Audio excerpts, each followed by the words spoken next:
ஐயோ, ஒரு ஐயா எப்படி ஆட்சி நடத்துறாரு பார்க்கறதுக்கே கண்ணு 1000 வேணும்யா. அப்படியே உள்ளமெல்லாம் பூரிச்சு போதியா.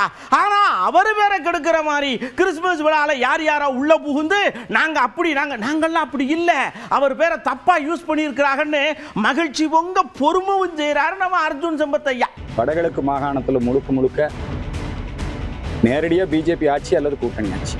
அங்கே இருக்கிற கிறிஸ்தவர்கள பிஜேபிக்கு ஆதரவாக இருக்கிறாங்க.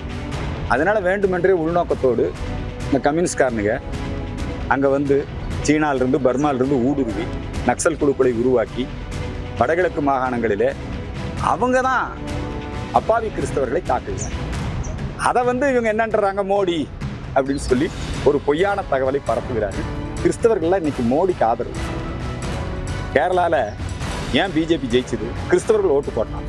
கோவாவில் கிறிஸ்தவர்கள் பெரும்பான்மை, அங்கே எப்படி பிஜேபி ஜெயிச்சது? கிறிஸ்தவர்கள், இன்னும் சொல்ல போனால் பல முஸ்லீம் பெண்கள் அவங்கெல்லாம் இன்னைக்கு மோடிக்கு ஆதரவு கொடுக்குறாங்க. அதனால இது வந்து வேண்டுமென்றே ஒரு வெறுப்புணர்வோடு, இந்தியா மீது வெறுப்புணர்வு கொண்டு